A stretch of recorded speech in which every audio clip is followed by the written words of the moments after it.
So the Vanguard beta is here, and I wanted to give some time to actually sink my teeth in before really giving a really solid statement about the game.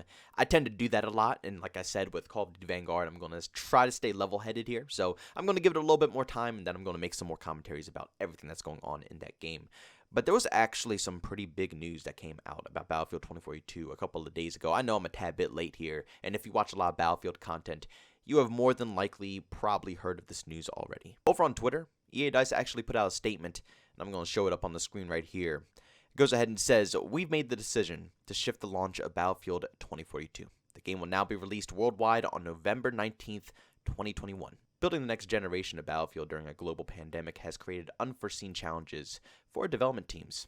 Given the scale and scope of the game, we had hopes our team would be back in our studios together as we move towards launch. With the ongoing conditions not allowing that to happen safely, and with the hard work the team's doing from home, we feel it is important to take extra time to deliver on the vision of Battlefield 2042 for our players. Your enthusiasm for the game has been very inspiring. We believe in the game we're making, and we thank you for your patience as we put some finishing touches into the experience. Updates on the open beta will be coming later this month." Now, first off, I do want to say, oh, that sucks, because I was really hoping for a beta at the end of the month. I was really hoping, but they're saying they're going to give us information on the beta later this month. So I'm assuming they're pushing back the beta as well with the game too.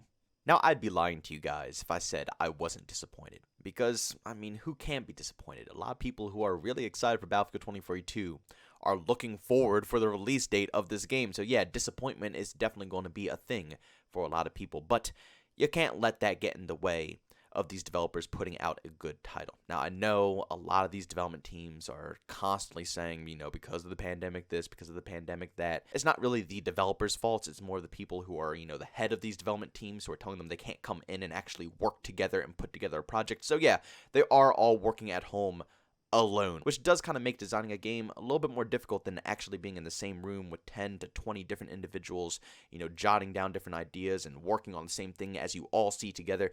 It's a different experience. I can understand that. And I also understand that the game is in a really rough spot. I mean, for Christ's sakes, they couldn't even give the PlayStation users a play test, the very, very, very early stage of the play test, where it was only like a 30 frame cap and stuff like that.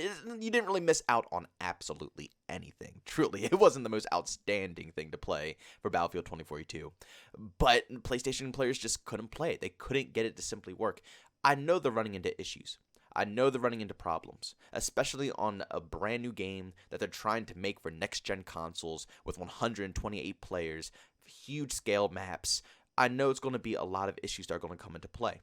And if you think back to the past, every Battlefield game has released completely broken. So, to be completely honest with you guys, I would much prefer them taking much more time, 2, 3, 4 months. They could push it as far back as they want, as long as the initial release will be partially decent, partially playable, because again, we the players aren't supposed to be the play testers of their title. Like Call of Duty always releases. They completely release broken messes every single year, and we, the community, have to play through it for half the year just to make it semi-normal, and by the end of the life cycle, it finally becomes a decent game, but then the next game comes out because it's on a yearly cycle. We are just a bunch of test dummies when it comes to the Call of Duty cycle, and that's how they handle it, and it's really annoying, it's really obnoxious, and it's not a good way to handle any of your titles. Both Modern Warfare and Black Ops Cold War were messes when they launched, and they stayed messes for months. And I'm assuming Vanguard will probably follow in the same exact path. I guarantee there's going to be tons of glitches and bugs that are going to just haunt this game, and it's going to take away from its true potential. But again, I don't know. We have to see with time. When the game actually releases, we're still in beta, so I can't really judge it now because we're supposed to be testing things out. But when the game releases, we're going to have to see if they will be polished off, if they won't. But I truly don't know what to tell you guys. If you think EA Dice is in the wrong here with pushing back Battlefield 2042, truly, it's only to improve the title. Rushing it out, pushing it out to the public, yes, it will make you happy. You will be able to get the game sooner. You will have something new to play. But will it be worth your money? As a consumer, you have to truly think about the worth of every dollar bill that you spend in that title. If it's going to keep you interested, if it's fun, if it's a well-polished game, or if it's just some half-assed title that they just scrambled together. You have to know what game is worth $60 and what game isn't worth $60, because there's a lot of games out there that you could spend that money on, but instead you might have wasted it on the wrong title. So please don't go throwing hate at the direction of all these developers working at EA Dice or working on Battlefield 2042 because they really don't need that right now. This is supposed to be a banger. We had a horrible time when it came to Battlefield 5 with content and all these game design decisions. It was a rough year for a lot of Battlefield fans. We want something really, really good right now. And the last thing we need is for these developers to be getting stressed because everybody's putting more weight on their shoulders and stressing them out more, saying, no, you can't have this time. No, this is bad. We want this game now. This, that. That's only going to make the developers perform worse. They're under stress. They're under pressure. Don't you think it's already rough enough that they have to push this game back now? You think the developers at EA Dice were happy to tell the heads at EA, the publisher, that, hey, we're not really ready to put out this game? Do you think they wanted to go to them and tell that? No. That's like going to your teacher and saying, yeah, about that homework that you've been asking me for a few days ago? I still haven't done it. Sorry, my bad. So the last thing they want right now is to push this game back. They probably wanted to put it out on time and ready to go, but the quality of the game is much more important than how soon it can get out to consumers, and I am perfectly fine with them taking as much time as needed. The only possible way I can see a negative side out of this whole situation is if the game still releases like crap. I completely understand the beta. The beta is going to be, once again, more of a test version, so we can go in and actually help out the developers. But when the game comes out, when people spend $60 or $80, $100, however much they spend on this game, when they spend their money and then they get into the game, not in the free beta where people come to test your game. No. When the game releases and people have spent money on this game to get into your title, and it's still performing the same way as it did in the beta or the same way it did in the test server, and it's still just completely bugged out, then there's going to be an issue because you specifically told us the game was not ready, you needed more time. We as the consumer said, okay, you know what, that's perfectly fine, you deserve the time. If you're just going to waste that time away and then still give us the same crappy game that you had previously, then what's the point of making us wait? You could have just released the same crap to us right away.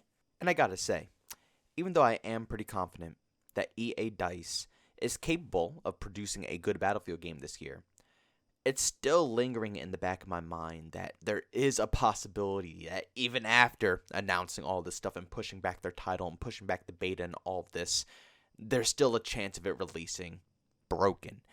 We have seen so many games be completely hyped up in these past couple of years, where it's just the hype is phenomenal, everybody wants to play it, everybody wants to try it, and a lot of these companies even push back the title, with a lot of them claiming the same exact thing. They need more time, they need to perfect the title, they need to polish it off before they can actually launch it.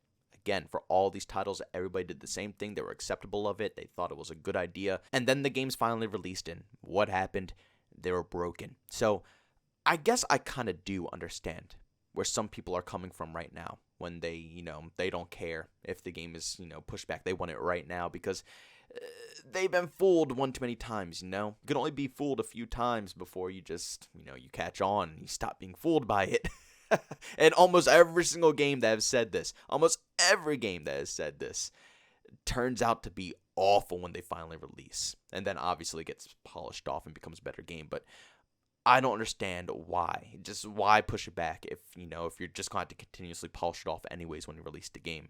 People need to put more focus into their titles. They need to put more love and passion. Games used to be released complete because they relied off of the game itself to sell. They didn't rely off the microtransaction systems and battle passes and live updates and content feeds. They didn't have any of this stuff to hype people up. Yeah, they had some DLC packs, but that's about it. The main selling point were their initial sales. But nowadays, microtransaction sales make almost twice to 3 times as much as the initial sale. So that's their main focus when it comes to gaming. And it sucks because it costs us when it comes to the quality of these titles. But guys, thanks so much for checking out this video. If you enjoyed it, make sure to leave a like. If you hate it, leave a dislike. Also, if you're brand new and you enjoy the content, don't forget to subscribe and hit that notification button. Also, if you want to chat with me, there's 2 ways to do so. I have a Twitter and Discord. Both those links are down in the description. And also, when you catch me live streams and video games, I do over on Twitch. Link that is in the description as well. But guys, thanks so much for tuning in. See you on the next one. Peace out.